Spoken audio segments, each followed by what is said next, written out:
Hello everyone, welcome back to Ambition Study Centres online class. हम पढ़ रहे हैं हमारा chapter number 13 magnetic effect of electric current, जहाँ पर आज हम शुरुआत करने वाले इलेक्ट्रोमैग्नेटिक इंडक्शन के साथ में। तो देखते हैं कि इलेक्ट्रोमैग्नेटिक इंडक्शन क्या होता है। The production of electricity from the magnetism is called as electromagnetic induction. मतलब कि production of electricity from magnetism और इलेक्ट्रिसिटी, इन दोनों का रिलेशन जो बताएंगा, जहाँ पर इलेक्ट्रिसिटी प्रोड्यूस होगी due to the magnetism is known as a electromagnetism. इसको हम क्या कहेंगे? इलेक्ट्रोमैग्नेटिज्म। तो उसको समझने के लिए आपके टेक्स्ट बुक में आपको एक एक्टिविटी दी हुई है 13.8, दैट एक्टिविटी उसको हम समझते हैं। देखो, हमें क्या लेना है कि एक बार मैग्नेट लेना है, साथ ही साथ में हमें एक कॉइल लेना है जो कि है A to B, जिसके पॉइंट है उसको कनेक्ट कर देना है गैल्वेनोमीटर से। अब ये गैल्वेनोमीटर मीन्स व्हाट? गैल्वेनोमीटर एक ऐसा इंस्ट्रूमेंट है जो डिटेक्ट करता है presence of current in a circuit और इन अ कॉइल। गैल्वेनोमीटर एक ऐसा इंस्ट्रूमेंट है जो डिटेक्ट करेगा कि वो सर्किट में या फिर वो कॉइल में करंट है या नहीं और कितना करंट है। समझ में आ रहा है? समझ में आ रहा है अभी? तो वो डिटेक्ट कौन करेगा? गैल्वेनोमीटर। तो वो यूज करेंगे हम टू डिटेक्ट द करंट पहचानने के लिए। सो देखते हैं, बढ़ते हैं बिना टाइम वेस्ट करे अपने एक्टिविटी की ओर। देखो, हमको क्या करना है कि ये जो कॉइल है इसके ऊपर में जो एक कॉपर का जो वायर हम कंसीडर कर सकते हैं, उसके लिए वो हमने क्या कर दिया, उसके ऊपर में पूरा टर्न कर दिए। ठीक है, उसके बाद में कॉपर के वायर को भी बोल सकते हैं उसको, जैसा आपको वहाँ पर वैसे दिया नहीं है किसका कॉइल है, तो लेकिन हमें लेना है कि कॉइल लेना है वायर का जो कि नंबर ऑफ टर्न्स उसके ऊपर में दिखाई दे रहा है। ठीक है, सो अब क्या कर रहे हैं हम यहाँ पर कि ये जो कॉइल है इसके पास के एंड पे, मतलब बी एंड पे हम लेकर जा रहे हैं मैग्नेट को। किसको मूव कर रहे हैं? मैग्नेट को। तो हम क्या करेंगे, जैसे जैसे ये जो नॉर्थ पोल है मैग्नेट का, इसको मूव करेंगे, वैसे वैसे ये जो गैल्वेनोमीटर है ये क्या शो करेगा? डिफ्लेक्शन शो करेगा। जनरली अगर मैं रफ डायग्राम अगर गैल्वेनोमीटर की बनाऊंगा तो वो कुछ इस प्रकार से है कि यहाँ पर ऐसा मीटर लगा हुआ रहता, इसके सेंटर में रहता 0, इधर में कुछ पॉइंट रहते राइट में एंड लेफ्ट में कुछ पॉइंट रहते।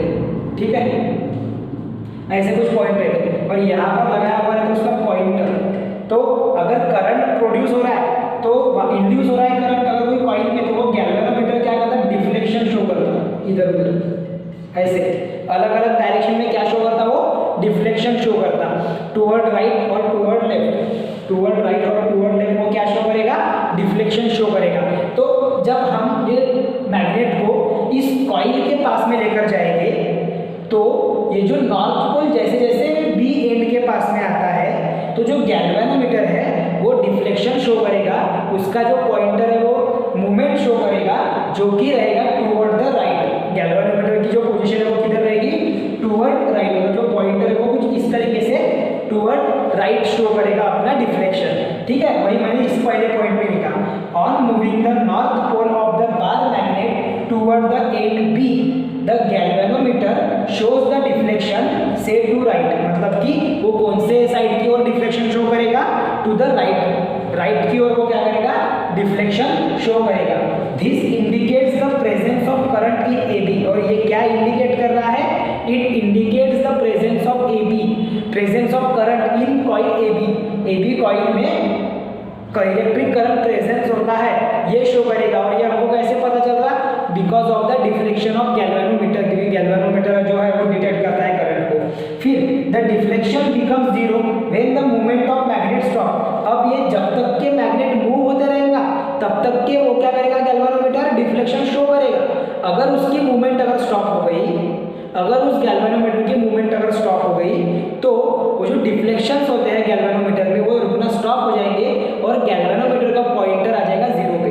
उसका पॉइंटर कौन से पोजीशन पे आ जाएगा? 0 पे। ठीक है, देन अब हम क्या कर रहे हैं? ये B के पास में ला रहे है ना, B A एंड है, इसके पास में ला रहे हैं मैग्नेट को। तो जो डिफ्लेक्शन है वो क्या हो रहा है? Toward right. जब हम उसका डायरेक्शन चेंज कर देते हैं, मतलब अभी क्या करेंगे हम, ये जो मैग्नेट है बार मैग्नेट, इसको हम करेंगे अवे फ्रॉम द कॉइल। हम क्या करेंगे? जो मैग्नेटिक फील्ड है जो फिर मैग्नेट है उसको अवे फ्रॉम द कॉइल लेके जाएंगे। तब क्या होगा? देखो, when we move away the magnet from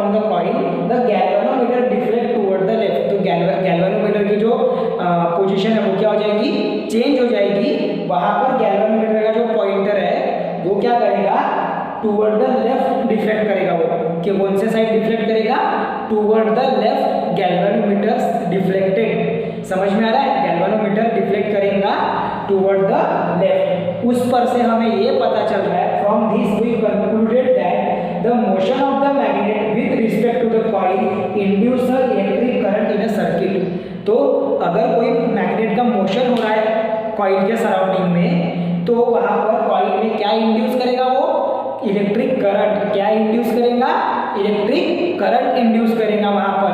अगर मोशन स्टॉप हो गया तो जीरो, मतलब there is a no current in the coil. If we moving the magnet left to right, then we got the electric current in the coil, we got the presence of electric current in the coil।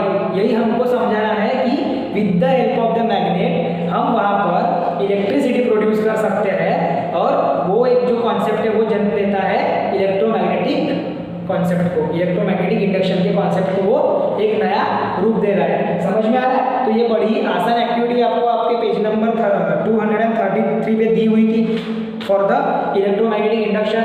I hope आप सभी को समझ में आ गई होगी ये property. समझ में आ रहा है। चलो उसके बाद में हम और एक एक्टिविटी परफॉर्म कर उसको समझने की कोशिश करते हैं, और फिर बढ़ते हैं फ्लेमिंग्स के राइट हैंड रूल की ओर। इतने पार्ट का पहले स्क्रीनशॉट ले लो, समझ में आने के लिए आपको इतना भी लिख दिया तो भी जम जाएगा।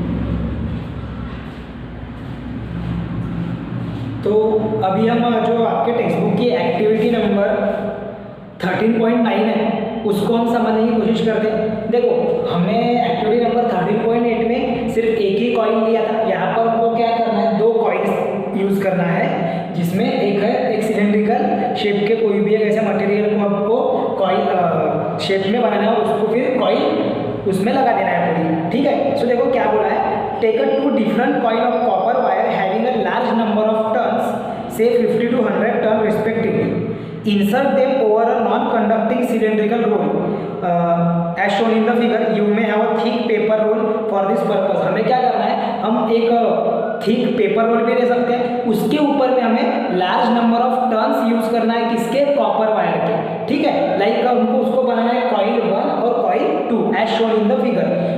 कॉइल 1 को कनेक्ट कर देंगे बैटरी के साथ में और स्विच के साथ में, जहाँ से करंट का सप्लाई हो सके, और कॉइल 2 को हम ज्वाइन कर देंगे गैल्वेनोमीटर के साथ में, ताकि कॉइल 1 में करंट पहुंचने के बाद में उसका असर कॉइल 2 में क्या होता है और वहां पर करंट प्रोड्यूस होता है या नहीं होता वो चेक करने के लिए। समझ में आ रहा है। चलो फिर आगे बढ़ते हैं। Connect the coil 1 having the larger number of turn in a series of a battery and a plug key, and also connect the coil 2 with the galvanometer as shown.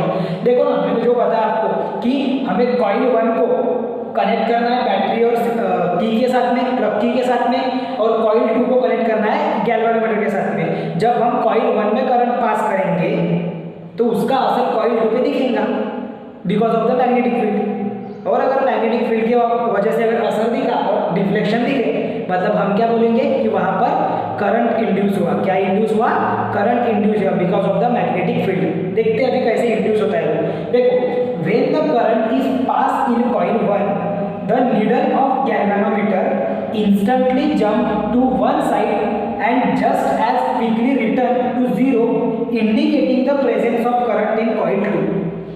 जब हम कॉइल 1 के बैटरी में से from the positive and current pass करेंगे coil 1 में, तो इससे ये क्या करेगा, कॉइल 1 अपने सराउंडिंग में एक मैग्नेटिक फील्ड तैयार कर देगा। क्या तैयार करेगा, एक मैग्नेटिक फील्ड तैयार करेगा। जैसे वो मैग्नेटिक फील्ड तैयार करेगा तो उसकी मैग्नेटिक फील्ड का असर किस पे चला जाएगा, कॉइल 2 के ऊपर में। तो कॉइल 2 में जो गैल्वेनोमीटर लगा हुआ है, इसकी जो नीडल है वो क्या करेगी, एकदम से डिफ्लेक्शन शो कर देंगी, एकदम से मतलब बहुत जल्दी से डिफ्लेक्शन शो कर देंगी, एंड फिर से क्विकली क्या आ जाएंगी, रिटर्न आ जाएंगी जीरो के ऊपर में, और फिर से किस में आ जाएंगे, वो जीरो के ऊपर में रिटर्न आ जाएंगी। तो इस पर से हमें ये समझता है कि in a presence of magnetic field and electric current, the electric current induced in the another coil by the current produced by the magnetic field produced by coil 1। मतलब कि coil 1 ने जो मैग्नेटिक फील्ड प्रोड्यूस की उसके वजह से coil 2 में क्या प्रोड्यूस हुआ, इलेक्ट्रिक करंट प्रोड्यूस हुआ, इलेक्ट्रिक करंट इंड्यूस हुआ, और वो इलेक्ट्रिक करंट इंड्यूस हुआ वो हमें कैसे पता चला, क्योंकि जो गैल्वेनोमीटर है उसने डिफ्लेक्शन शो करे। ठीक है, फिर देखो after stopping the flow of current from battery, जब हम फ्लो ऑफ करंट बैटरी में से क्या कर देंगे, स्टॉप कर देंगे, the needle moves in opposite direction. अगर हम पहले कंसीडर करते कि नीडल जो है वो राइट हैंड साइड में मूव कर रही थी, तो जब हम करंट स्टॉप कर देंगे तो वो क्या होगा, नीडल का जो मूवमेंट है वो किधर में आएगा, बिल्कुल उसके अपोजिट डायरेक्शन में। मतलब राइट में अगर गया होगा तो लेफ्ट में आ जाएगी उसकी नीडल, किसकी, गैल्वेनोमीटर की नीडल। ठीक है, so it means the current flows in opposite direction in coil 2। तो इसका ये मतलब होता है कि जो करंट का फ्लो होता है कॉइल 2 में वो कौन से डायरेक्शन में होगा, रिवर्स डायरेक्शन में होगा, अपोजिट डायरेक्शन में होगा with respect to coil 1। Okay, then come to the next point. As the current in the coil changes, जैसे जैसे कॉइल में करंट चेंज होता है, the magnetic field associate with is called as a which also changes. जब current change होगा coil में तो जो मैग्नेटिक फील्ड उसके साथ में एसोसिएट है उसमें भी क्या आएंगे, चेंजेस आएंगे। सही है ना, देखो हमने पहले भी पढ़े कि अगर कॉइल में अगर हम करंट कम ज़्यादा कर रहे हैं तो उससे मैग्नेटिक फील्ड में भी क्या होता है, डिफरेंस आता है, तो वो भी चेंज होती है। आगे में change in the magnetic field is cause of the induce current in the coil. Change आना मैग्नेटिक फील्ड में क्या कॉज करेगा, करंट का इंड्यूस होगा, किसमें, कॉइल में। करंट प्रोड्यूस होगा वहां पर कॉइल में, जनरेट होगा वहां पर current. The process by which changing of magnetic field in a conductor induces, ऐसी प्रोसेस जिसके वजह से changing of magnetic field in a conductor होता है, which induces the current in the another conductor is called as magnetic induction, electromagnetic induction। इसका meaning मैं बताता हूँ कि ऐसी प्रोसेस जहाँ पर मैग्नेटिक फील्ड के चेंज होने से, ऐसी प्रोसेस जहाँ मैग्नेटिक फील्ड के चेंज होने से एक पर्टिकुलर कंडक्टर में क्या प्रोड्यूस होगा, करंट प्रोड्यूस होगा किसी दूसरे कंडक्टर में, तो उसको कहा जाता है इलेक्ट्रोमैग्नेटिक इंडक्शन। फॉर एग्जांपल अगर हम बात करेंगे ये डायग्राम की, तो कॉइल 1 में जो कि कंडक्टर का काम कर रही है, यहाँ पर करंट इंड्यूस हुआ, यहाँ पर मैग्नेटिक फील्ड, करंट इंड्यूस नहीं, मैग्नेटिक फील्ड चेंज हो गई, तो इसका असर कॉइल 2 पे दिखा और यहाँ पर मैग्नेटिक फील्ड इंड्यूस हो गई। उसी को कहते हैं electromagnetic conduction, sorry induction, electromagnetic induction. ठीक है, थोड़ा वो बोलने में गड़बड़ हो रही है, लेकिन आपने वो समझना है कुछ कुछ बातों पे कि इलेक्ट्रोमैग्नेटिक इंडक्शन कैसे तैयार होता है। इसके बाद में अब ये जो करंट, मैग्नेटिक फील्ड और जो इंड्यूस करंट है या फिर मोशन ऑफ द कंडक्टर है, ये तीनों एक दूसरे को क्या है, परपेंडिकुलर है। ये तीनों म्यूचुअली क्या है, परपेंडिकुलर है। तो इसको ध्यान में रखते हुए फ्लेमिंग्स ने अपना राइट हैंड रूल भी बना दिया था। देखो क्या कहता है फ्लेमिंग का right hand rule, stretch the thumb, forefinger and the middle finger of a right hand so that they are perpendicular to each other। हमें क्या करना है, स्ट्रेच करना है, थंब स्ट्रेच करना है, फोर फिंगर को स्ट्रेच करना है और साथ ही साथ में राइट हैंड को भी स्ट्रेच करना है, so that they are perpendicular to each other. So उससे क्या होगा कि जो परपेंडिकुलर रहेंगे वो एक दूसरे को। If four finger indicate the direction of magnetic field, अगर फोर फिंगर क्या शो कर रहा है, direction of magnetic field, four finger show कर रहा है direction of magnetic field and the thumb indicate the direction of motion of conductor and the thumb indicate the direction of motion of conductor, then the direction of induced current is indicated by middle finger। the direction of induced current कौन show करेगा, middle finger show करेगा। अगर four finger क्या indicate कर रहा है, direction of magnetic field, जो हमारा थंब है वो इंडिकेट कर रहा है direction of motion of conductor. So जो हमारा मिडल फिंगर है वो शो करेगा direction of induced current. Is it clear? इसे ही कहा जाता है, इसी सिंपल रूल को कहा जाता है right hand thumb rule. Fleming के द्वारा दिया गया राइट हैंड थंब रूल, जो कि यूज होगा इलेक्ट्रिक जनरेटर में। इलेक्ट्रिक जनरेटर में जब करंट इंड्यूस होता है तो कैसे उसका यूज होता है वो हम देखेंगे। ठीक है, चलो इतने पार्ट का बड़े स्क्रीनशॉट ले लो, फिर हम पढ़ते हैं अल्टरनेट करंट और डायरेक्ट करंट के बारे में।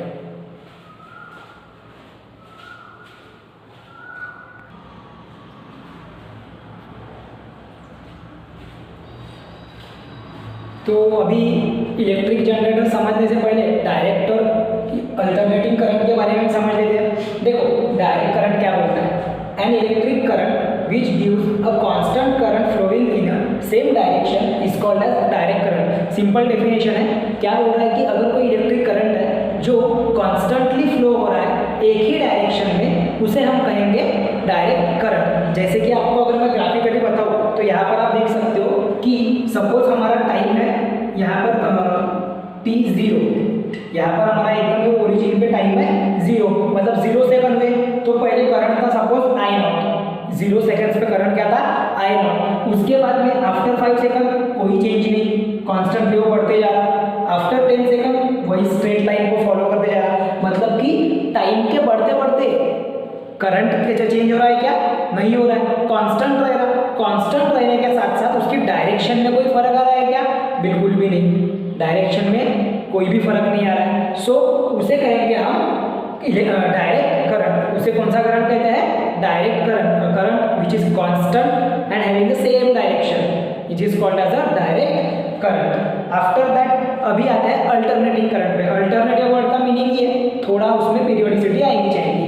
देखो क्या बोल रहा है, an electric current whose magnitude and direction changes after a fixed interval of time is called as alternating current। मतलब कि ऐसा करंट जिसका मैग्नीट्यूड और डायरेक्शन दोनों भी चेंज होते रहता after a fix interval of time. ये वर्ड बहुत मेन है कि एक पर्टिकुलर इंटरवल ऑफ टाइम के बाद में किसी करंट का डायरेक्शन और मैग्नीट्यूड, मतलब उसकी इंटेंसिटी, उसकी वैल्यू वो अगर चेंज हो रही है विद रिस्पेक्ट टू टाइम, तो उसे कहा जाएगा alternating current. Alternating current oscillatory होता है, जैसे ऑसिलेशन में कैसे टू एंड फ्रो मोशन होते रहते हैं after certain interval of time, उसी तरीके से अल्टरनेटिंग करंट में भी पहले करंट मैक्सिमम पोजीशन पे जाता, फिर से 0 पे आता, आफ्टर फिर और मैक्सिमम पे जाता, फिर 0 पे आता, फिर और मैक्सिमम, लेकिन रिवर्स डायरेक्शन में। तो डायरेक्शन कैसे होती है उसकी, रिवर्स। मैं आपको एक डायग्राम के ऊपर से और समझा देता हूँ।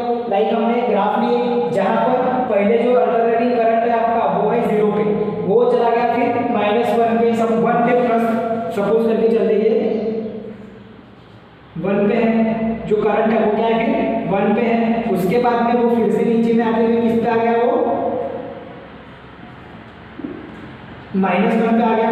देखो फिर से वो किसको ज्वाइन कर रहा, -1 को, फिर वो 0 पे आ गया after certain interval of time. उसके बाद में फिर से 1 अगेन कम टू 0, अगेन 1 0। मतलब ऑसिलेटरी मोशन जैसे फॉलो होता है वैसे ही अल्टरनेटिंग करंट में विद रिस्पेक्ट टू टाइम क्या चेंज होता है, करंट चेंज होता है, उसकी डायरेक्शन चेंज होती है। चेंज इन द सेंस उसी सेम पॉइंट पे आता है वो मैक्सिमम पे, लेकिन डायरेक्शन उसकी चेंज होते रहती है। डायरेक्शन क्या होती रहती, चेंज। 0 सेकंड के लिए 0 पे है, तो आफ्टर 5 सेकंड अगर यहाँ पर अगर बात करेंगे 5 सेकंड, तो ये आ जाएगा 1 पे, आफ्टर 10 सेकंड आ जाएगा अगेन 0 पे, आफ्टर 15 सेकंड आ जाएगा वो फिर से मैक्सिमम पोजीशन पे 1 पे, लेकिन रिवर्स में। ये माइनस और मैंने शो कोऑर्डिनेट इसलिए ग्राफ के इसलिए दिखाया, लेकिन वो रिवर्स में आएगा, ध्यान में आ रहा है, हाँ। फिर और यहाँ पर 20 सेकंड पे 0, तो ऐसे करते करते वो क्या हो रहा है, करंट पीरियोडिक प्रॉपर्टी शो कर रहा है। कौन सी प्रॉपर्टी शो कर रहा है, वो पीरियोडिसिटी वाली प्रॉपर्टी शो कर रहा है, ठीक है। देखो फिर N alternating current flows in periodic manner in the one cycle is forwarded and reverse direction. कौन सी प्रॉपर्टी शो कर रहा मैं बोल रहा था, पीरियोडिसिटी की, जहां पर वो फॉरवर्ड रिवर्स, समझ में आ रहा है, ऐसे वो शो हो रहा है, इसे कहेंगे अल्टरनेटिंग करंट। तो इतने पार्ट का फट से स्क्रीनशॉट ले लो, छोटा सा नोट्स आपकी इस बुक में रहने होना। उसके बाद में हम पढ़ेंगे हमारा मेन, आज का मेन टॉपिक जो कि है इलेक्ट्रिक जनरेटर, एसी और डीसी। तो एसी का अगर आपको समझ गया अल्टरनेटिंग करंट का, तो डायरेक्ट करंट का डिफरेंस अपन ने पकड़ लिए, तो लिखना आपको रहेगा फिर, ठीक है।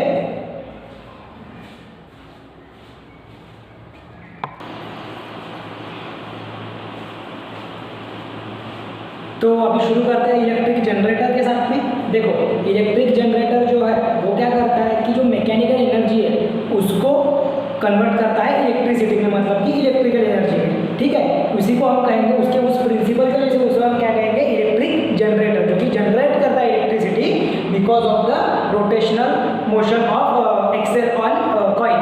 समझ में आ रहा है? In the magnetic field, in the magnetic field वो क्या करेगा, इलेक्ट्रिक जनरेटर मैकेनिकल एनर्जी को किस में कन्वर्ट करेगा, इलेक्ट्रिसिटी में। तो हम यहाँ पर पढ़ रहे हैं एसी इलेक्ट्रिक जनरेटर, मतलब जो अल्टरनेट करंट इलेक्ट्रिक जनरेटर है, जहाँ से अल्टरनेट करंट प्रोड्यूस होता है, उसको हम स्टडी कर रहे हैं पहले, और वही आपके एग्जाम के पॉइंट ऑफ व्यू ज़्यादा इंपॉर्टेंट भी हो जाता है। ठीक है, तो देखो क्या बोला गया है, अल्टरनेट करंट जनरेटर में हमको लेना है दो मैग्नेट्स, 12 मैग्नेट्स, परमानेंट मैग्नेट्स हमें लेना है, दो परमानेंट मैग्नेट्स हमने लिए, उसको रखे एक मैग्नेटिक फील्ड में, उसके मैग्नेटिक फील्ड में रखे हमने रेक्टेंगुलर शेप की कॉइल। किसको रखे, रेक्टेंगुलर शेप के कॉइल को। जहाँ पर हम बात करेंगे रेक्टेंगुलर शेप के कॉइल की, तो हमें पता चलेगा कि ABCD ये क्या है, कॉपर से बनी हुई रेक्टेंगुलर कॉइल है, जो कि इंसुलेटेड है। क्या है, इंसुलेटेड है। After that we use here axle, axle हम यूज कर रहे हैं यहाँ पर फॉर द रोटेशन, रोटेशन के लिए एक्सेल का यूज हो रहा है वहाँ पे। एक्सेल के ऊपर में यहाँ पर दो रिंग्स लगी हुई है, एक है R1 और एक है R2, लेकिन दोनों रिंग्स अलग अलग पोजीशन पे, ध्यान में रखो। ठीक है, दो रिंग्स लगी हुई है एक्सेल के ऊपर में, जो कि है R1 और R2, उसको नाम दे दिए। R1 रिंग के साथ में ब्रश अटैच है B1 और R2 रिंग के साथ में ब्रश अटैच है B2। जैसे हमने इलेक्ट्रिक मोटर में देखा था, वहाँ पर स्प्लिट रिंग्स थी, मतलब एक ही रिंग को दो पार्ट में डिवाइड किया था, तो वहाँ पर भी ब्रशेस थे, यहाँ पर भी है, लेकिन यहाँ पर एक कंप्लीट रिंग यूज हो रही है, और एक कंप्लीट रिंग किससे अटैच है, B1 ब्रश से, और R2 जो है रिंग वो अटैच है B2 ब्रश के साथ में। ठीक है, आफ्टर दैट जो आउटर साइड है B1 और B2 ब्रश का, B1 और B2 ये दो ब्रश का जो आउटर साइड है, उसको हम कनेक्ट कर देंगे गैल्वेनोमीटर से। किससे कनेक्ट कर देंगे, गैल्वेनोमीटर से। किससे कनेक्ट कर देंगे हम उसको, गैल्वेनोमीटर से। और गैल्वेनोमीटर क्या डिटेक्ट करता है, to detect the current, presence of induce current. जो इंड्यूस करंट होता है with the help of electromagnetic induction, उसको डिटेक्ट करने का काम गैल्वेनोमीटर करता है। यहाँ पर सेल या फिर बैटरी तो हम लगाएंगे नहीं, क्योंकि हमको यहाँ पर इलेक्ट्रिसिटी जनरेट करना है। ठीक है, सो यहाँ पर अभी ये हो गया आपका डायग्रामेटिक रिप्रेजेंटेशन। समझ में आ रहा है क्या क्या लिए, तो हमने लिए वहाँ पर rings, after that conducting brush, जो कि इलेक्ट्रिसिटी कंडक्ट होने के बाद में कैसे वहाँ पर इलेक्ट्रिसिटी फ्लो होगी वो, उसके बाद में एक इंसुलेटेड कॉपर वायर की रेक्टेंगुलर कॉइल, दो मैग्नेट। अब पढ़ते इसका कंस्ट्रक्शन।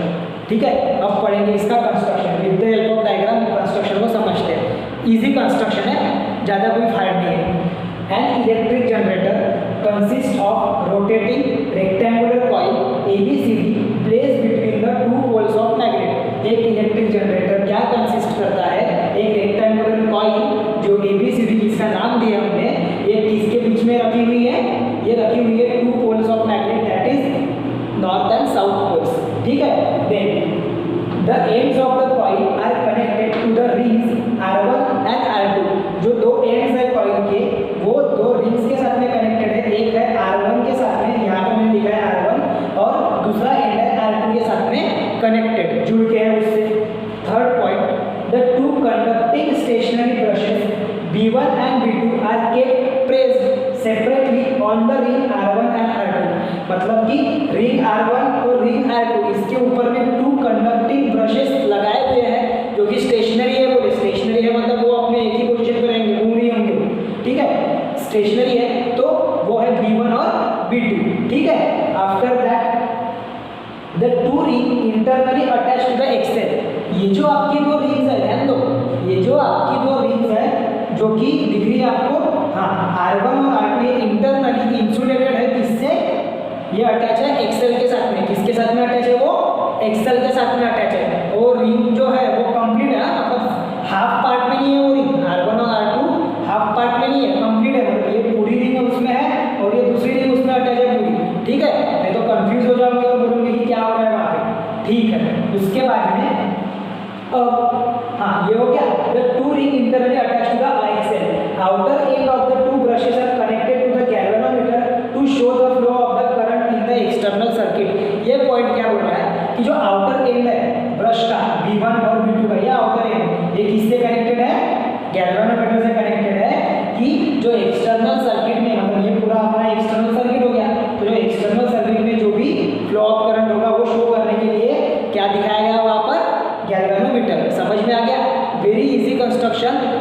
की बात नहीं है, डायग्राम के ऊपर से इसको समझना है, ठीक है। चलो इतने पार्ट का स्क्रीनशॉट फटाक से निकाल लो, हम बढ़ते हैं फिर वर्किंग की ओर। इजी है वर्किंग भी, तो थोड़ा कॉन्सेप्ट के साथ में सुनना पड़ेगा। राइट हैंड रूल का यूज करना है हमको।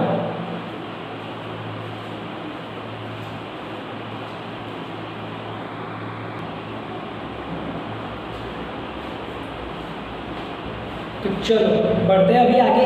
देखो क्या बोला गया है, अभी वर्किंग में हमें देखना है कि जैसे जैसे ये जो एक्सेल है आपके डायग्राम में जो एक्सेल है, ये क्या होगा, रोटेट होना शुरू होगा। तो ये रोटेट होगा, तो उसके साथ में रिंग्स है वो भी रोटेट होगी।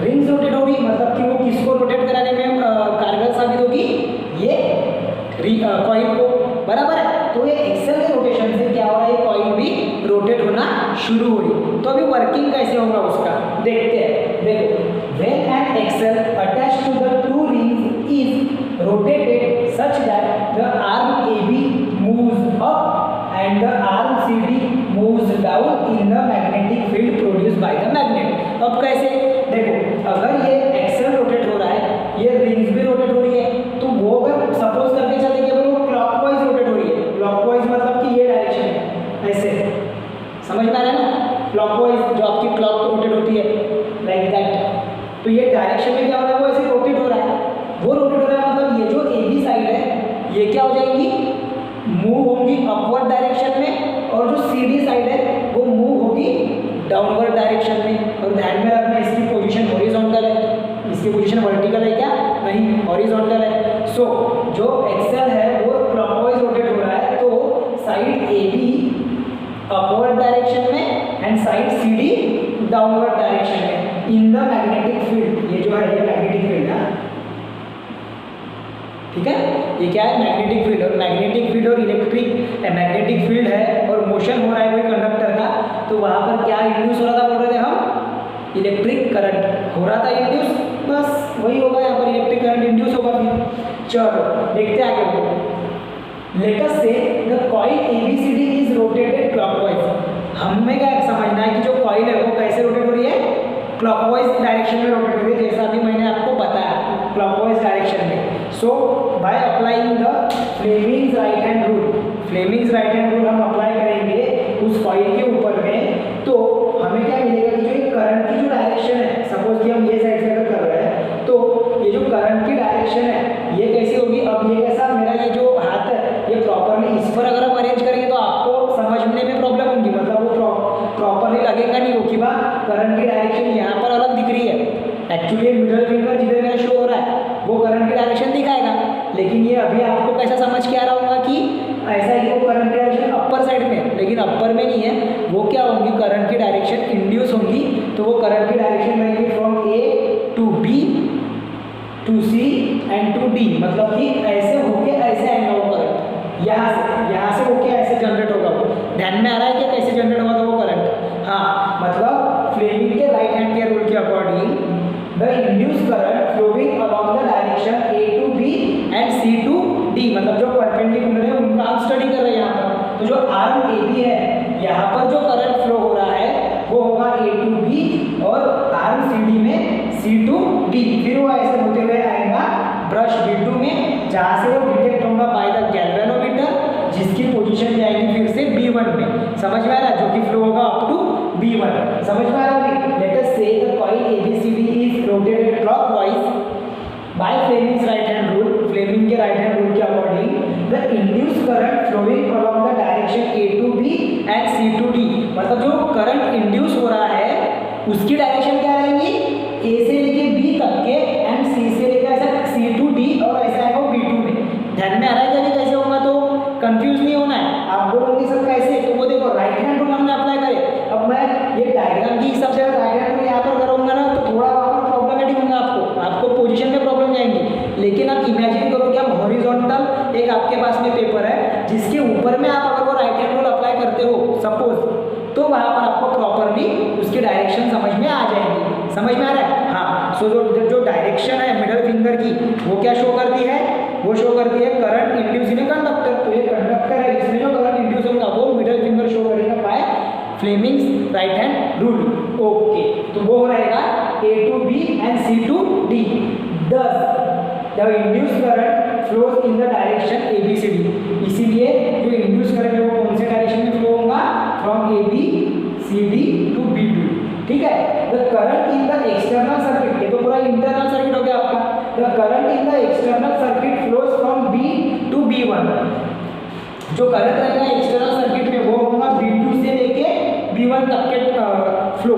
समझ में आ रहा है? हाँ, और वो डिटेक्ट कौन करेगा, गैल्वेनोमीटर। अब नेक्स्ट, ये तो हाफ रोटेशन हो गया। अब after half rotation the position of arc AB and CD are interchange. जैसे इलेक्ट्रिक मोटर में हुआ था कि हाफ रोटेशन के बाद में जो पोजीशन थी, किसकी पोजीशन, किसकी पोजीशन, आर्म ए बी और आर्म सी डी की, वो इंटरचेंज हो जाएंगी। So now when axle rotated arm C D moves up and A B moves down. मतलब अभी हम ये सपोज करते हैं यहाँ पर चेंज कर देते, इनका जो नाम है ये चेंज कर देते, हम लिखते हैं यहाँ पर डी सी बी ए। अब देखो ये जो सी डी है ये अभी अपवर्ड पोजीशन में आएगी क्योंकि वो क्लॉकवाइज रोटेट हो रही है, और ये जो बी ए है ये फिर से डाउनवर्ड पोजीशन में आएगा क्योंकि वो उसके नीचे के पार्ट में जाएगा, वो ये अपवर्ड तो ये डाउनवर्ड। समझ में आ रहा है? पोजीशन चेंज हो गई तो फिर से यहाँ पर क्या तैयार होगा, इंड्यूस करंट इंड्यूस हुआ तो उसकी according to Fleming's right hand rule फिर हम क्या अप्लाई करेंगे वहाँ पे, फ्लेमिंग राइट हैंड रूल। क्या अप्लाई करेंगे, फ्लेमिंग्स राइट हैंड रूल। क्या बोलता है फ्लेमिंग्स राइट हैंड रूल कि अगर मिडिल फिंगर जो करंट की डायरेक्शन शो करेगा वो उसकी डायरेक्शन रहेंगी। So according to Fleming right hand rule फिर से वो जो करंट है वो क्या हो रहा है, D2C एंड B2A ऐसा आ रहा है। ठीक है, समझ में आ रहा है? अब वहाँ पर क्या होगा, D2C और B2A आएगा तो जो करंट का जो फ्लो है, now after half rotation the position of the arm AB and CD are interchange. So now an axle rotated, the arm CD moves up and the AB moves down. Then by Fleming's right hand rule, the induced current is flowing in the direction of DCBA. Induced जो करंट रहेगा वो कौन से direction में flow होगा, DCBA, reverse coil के form में। कौन से फॉर्म में तैयार होगा वो, रिवर्स कॉइल के फॉर्म में। तो ऐसे मौके पे क्या होगा कि जो करंट आ रहा है वो क्या जा रहा है फिर B1 से लेके तो B2 तक के एक्सटर्नल सर्किट में करंट कैसे आएगा फिर B1 टू B2। समझ में आ रहा है? एक्सटर्नल सर्किट में जो करंट आएगा वो क्या रहेगा, B1 टू B2। ठीक है, is it clear up to this? हाँ, तो ये देखो B1 टू B2 कैसे आएगा उसका करंट, कब, जब उसका रोटेशन चेंज हो जाएगा। कब होगा ये, जब उसका रोटेशन चेंज हो जाएगा। So this reverse the direction of the current in the coil, the current in the external circuit flows from B1 to B2। अब ऐसे एक दो बारी होगा क्या, नहीं, ये कंटिन्यूली होते रहेगा। ये जो प्रोसेस है रोटेशन की ये कंटिन्यूस रहेंगी, तो उतने अमाउंट में क्या मिलते जाएगा, हमें इलेक्ट्रिसिटी प्रोवाइड होते जाएंगे। उतने अमाउंट में क्या इलेक्ट्रिक करंट प्रोड्यूस होते रहेगा वहाँ पे। After every half rotation the current in the respective arm changes which changes the direction of the current. वो क्या चेंज हो रहा है, आर्म में जो करंट है वो चेंज हो रहा है। सो वहाँ पर क्या होगा, डायरेक्शन ऑफ द करंट भी चेंज होगा। In this way AC generator can work. और इसी प्रकार से जो एसी जनरेटर है, अल्टरनेटिंग करंट जनरेटर जो है वो क्या करता है, वर्क करता है। तो आई होप आपको ये समझ में आ गया यहाँ पे। उसके बाद में अभी इसी के लिए हमको टेक्स्ट बुक में डीसी जनरेटर का दिया नहीं हुआ है, लेकिन to get the direct current हमें क्या करना है, वहाँ पर जो हमने ये जो स्प्लिट रिंग दिया ना, ये स्प्लिट रिंग यहाँ पर अलग अलग पोजीशन पे है, कंप्लीट है। वहाँ पर एक ही स्प्लिट रिंग को दो अलग अलग पार्ट में डिवाइड करना है, जैसे हमने किसमें करे थे, इलेक्ट्रिक मोटर में डिवाइड करे थे। ठीक है, और फिर उसकी डायग्राम बना के उसका कंस्ट्रक्शन लिखना है। तो चेंज किस में रहेगा, सिर्फ ये स्प्लिट रिंग में चेंज रहेगा। चेंज किस में रहेगा, स्प्लिट रिंग में। और दूसरा चेंज आएगा कि वहाँ पर करंट की डायरेक्शन चेंज नहीं होगी। वहाँ पर करंट की डायरेक्शन चेंज होगी क्या, नहीं होगी। समझ में आ रहा है? वहाँ पर सिर्फ किसकी डायरेक्शन चेंज होगी, करंट की डायरेक्शन चेंज नहीं होगी, मतलब रिवर्स नहीं होगी। अगर वो इस डायरेक्शन में फ्लो हो रहा है तो उसी डायरेक्शन में आएगा, मतलब B2 टू B1 ही उसका करंट फ्लो होगा। समझ में आ रहा, एक पर्टिकुलर डायरेक्शन में, तो वो उसका वर्किंग रहेगा। मतलब देखो पॉइंट पूरे आएंगे, लेकिन वहाँ पर आपको क्या ध्यान रखना है कि करंट की डायरेक्शन चेंज नहीं होगी और हमें स्प्लिट रिंग के जगह पे क्या यूज करना है, एक सिंगल स्प्लिट रिंग जो कि दो पार्ट में डिवाइडेड रहेंगे। ठीक है, पहले इतने पार्ट का आप स्क्रीनशॉट ले लो, तो मैं उसका डायग्राम बना के देता हूँ आपको। कंस्ट्रक्शन और वर्किंग खुद से होमवर्क में करना है। चेंज क्या है वो भी बता देता हूँ। स्प्लिट रिंग्स का जो कंस्ट्रक्शन है वो चेंज करना है, और दूसरी चीज जो हमारा करंट का फ्लो रहेगा वो क्या रहेगा, सेम डायरेक्शन में। कौन से डायरेक्शन में रहेगा, सेम डायरेक्शन में, मतलब कि वो रिवर्स नहीं होगा। समझ में आ रहा है? वैसे जनरेटर को क्या कहेंगे, डीसी जनरेटर। मैं डायग्राम बनाकर भी रखता हूँ यहाँ पे। और फिर हम आज बढ़ेंगे अपने लास्ट टॉपिक पे, जो कि है डोमेस्टिक इलेक्ट्रिक सर्किट, जो कि है डोमेस्टिक इलेक्ट्रिक सर्किट। इतने पार्ट का पहले फट से स्क्रीनशॉट लेंगे।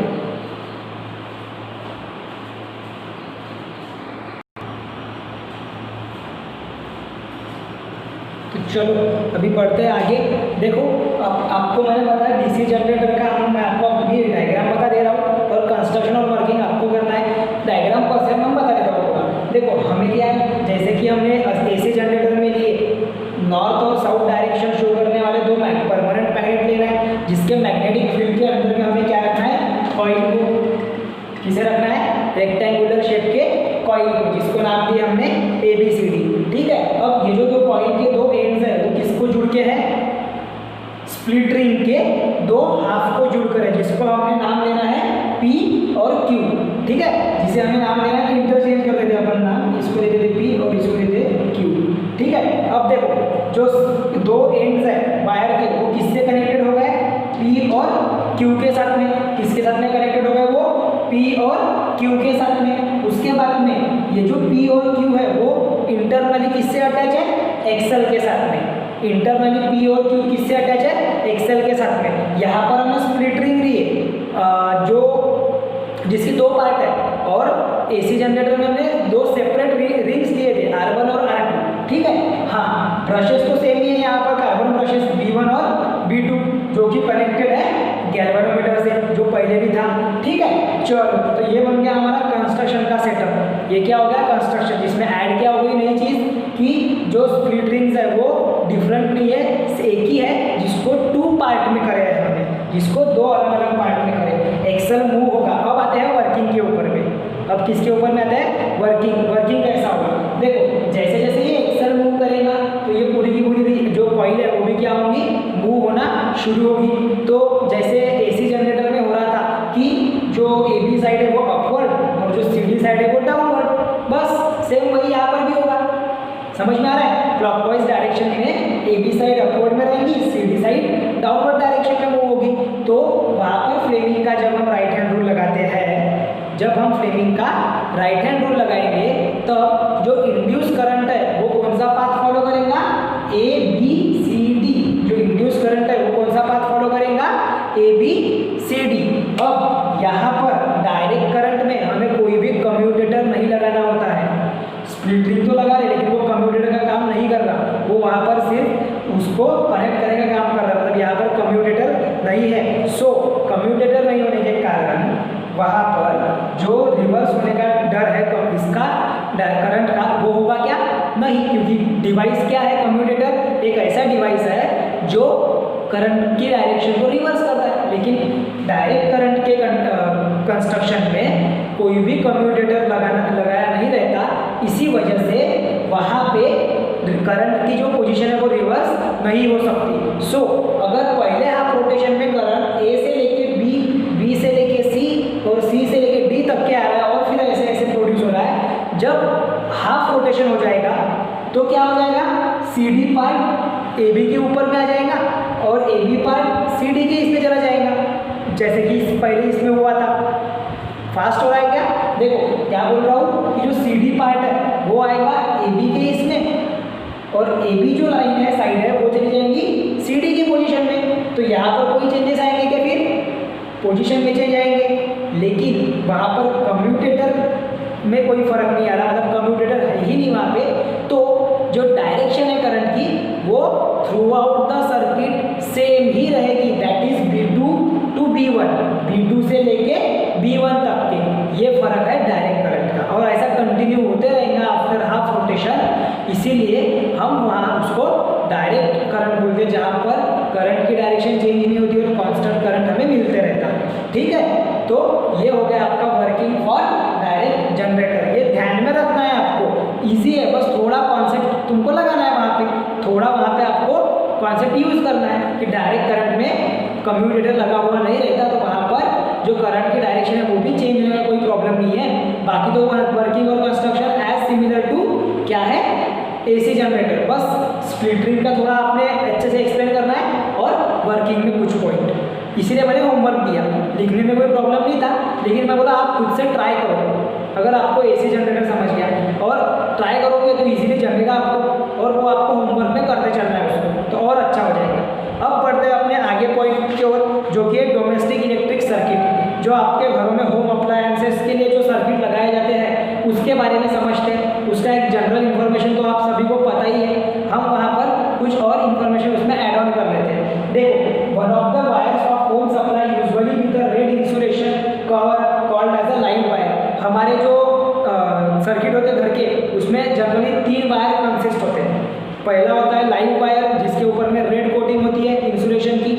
उसके बाद में होता है ग्रीन वायर, जो कि अर्थ में दिया जाता है फॉर द लीकेज वगैरह हो गया करंट में, तो जो फॉल्ट डिफेक्ट करंट है वो सीधा सीधा किस में चला जाएगा, लीकेज करंट के रूप में किस में चला जाएगा, अर्थ में, जहाँ पे मेटालिक प्लेट लगी हुई होती है अर्थ वायर के साथ में। उसके बाद में एक होता है न्यूट्रल वायर, जिसके साथ में होता है ब्लैक इंसुलेशन, मतलब जहाँ पर करंट फ्लो नहीं होता, वो न्यूट्रलाइज करेगा, काम करता है करंट को। ठीक है, ऐसे 3 प्रकार के वायर हमें पढ़ने होते हैं हमारे होम सप्लाई के सर्किट में। ठीक है, तो ये आपका डिस्ट्रीब्यूशन है उसमें, और आपको वहाँ पर यही बोला गया है, जस्ट एग्जाम्पल दिए हुए हैं आपको कि उन दोनों के बीच में, मतलब न्यूट्रल वायर और लाइव वायर, इनके बीच में कितना पोटेंशियल डिफरेंस रहेगा, 220 वोल्ट का उनके बीच में डिफरेंस रहेगा, पोटेंशियल डिफरेंस रहेगा 220 वोल्ट का।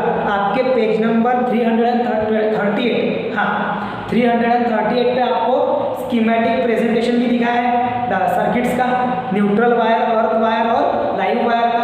वो आपने प्रॉपरली समझ लेना है उसको। पोटेंशियल डिफरेंस वगैरह ऑन ऑफ के लिए स्विच भी दिया हुआ रहता है, पूरा आपने जाना हुआ है वो, तो मैं उसको अभी प्रॉपरली उतना नहीं, लेकिन आपको लिख कर दिया हूँ और आपको खुद से समझना है उसको। हम इसके बाद में थोड़ा फ्यूज के बारे में 1-2 पॉइंट हम कवर करते हैं। देखो, फ्यूज क्या होता है, fuse in a circuit prevent the damage to the appliance and a circuit due to overloading. कभी कभी क्या होता है कि वह कोई एक न्यूट्रल वायर है और जो लाइव वायर है उस पर अचानक से लोड बढ़ जाता है because of the high voltage या फिर ओवरलोडिंग की वजह से। तो उस समय क्या होता है कि जो वायर जो है वहाँ पर शॉर्ट सर्किट होने के चांस बढ़ जाते हैं। या फिर कभी कभी होता है कि जो इंसुलेटेड कवर है ना, जैसा हमने बोले रेड इंसुलेटेड कवर है, ग्रीन इंसुलेटेड कवर है या फिर ब्लैक, तो इनके ऊपर का कवर अगर वहाँ से निकल गया तो वो दोनों वायर क्या होते हैं, एक दूसरे के कॉन्टैक्ट में आते हैं। वो 2 वायर, न्यूट्रल वायर और लाइव वायर, अगर एक दूसरे के कॉन्टैक्ट में आ गए तो वहाँ पर क्या होगा, शॉर्ट सर्किट होने का काम होगा। तो वो जो शॉर्ट सर्किट है वो अगर हो गया तो मे बी हमें शॉक लग सकता है, या फिर होम अप्लायंसेस जो भी आपके घर में आप यूज़ कर रहे हैं उसको डिफेक्ट हो सकता है, उसमें प्रॉब्लम हो सकता है, वो डैमेज हो सकता है। ठीक है, तो ऐसे मौके पे हम किसका यूज़ करते हैं, इलेक्ट्रिक फ्यूज़ का। किसका यूज़ करेंगे, इलेक्ट्रिक फ्यूज़, जो कि क्या करेगा, प्रोटेक्ट करेगा हमारे इलेक्ट्रिक सर्किट को डैमेज होने से। उसमें जो इलेक्ट्रिक फ्यूज़ में जो वायर हम यूज़ करते हैं उसका मेल्टिंग पॉइंट बहुत कम होता है, तो उससे क्या होगा कि जो भी ओवरलोड हो गया अगर वायर पे, तो वो फ्यूज़ जो है जो कनेक्टेड रहेगा सर्किट के साथ में वो उड़ जाएगा, वो डैमेज हो जाएगा, मतलब वो मेल्ट हो जाएगा। और वो मेल्ट हो गया तो फिर जो इलेक्ट्रिकल अप्लायंसेस है वो पूरा करंट फ्लो करना स्टॉप कर देगा इलेक्ट्रिकल अप्लायंस में। तो इस वजह से क्या होगा कि हमारे इलेक्ट्रिक सर्किट भी प्रॉपरली रहेंगे और इलेक्ट्रिक अप्लायंस पे भी कोई प्रॉब्लम नहीं होगा, और हमें शॉक लगने से भी प्रॉब्लम नहीं होगा, हम बच जाएंगे शॉक लगने से।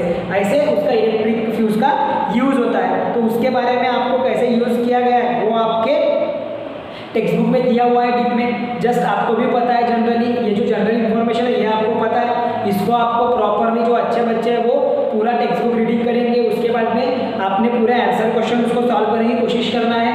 अगर कुछ डाउट रहता है so we will discuss it, हम उसको डिस्कस करेंगे आने वाले समय में भी, जैसा आपके लाइव सेशन के द्वारा, या फिर आपको कुछ डाउट रहता है तो आप कमेंट करके पूछ सकते हो। ये सारी चीज़ें हम वहाँ पर करते चलेंगे, ठीक है। हाँ, तो आज के लिए इतना ही आपको, लेकिन क्या क्या प्रैक्टिस करना है हमें, वहाँ पर इलेक्ट्रिक जनरेटर, इलेक्ट्रिक जनरेटर में एसी का मैंने लिखा कर दिया, वो डीसी का आपको लिखना है। उसके बाद में जो करंट वगैरह फ्लो होता है वो कैसे फ्लो होता है वो समझ के लेना है, राइट हैंड थंब रूल। उसके बाद में इलेक्ट्रोमैग्नेटिज्म का पार्ट है वो, और इलेक्ट्रिक मोटर को भी रिवाइज करते चलना है। ठीक है, चलो आज ये लेसन अभी यहाँ पर आपका खत्म हो रहा है, मिलेंगे अगले क्लास में एक नए लेसन।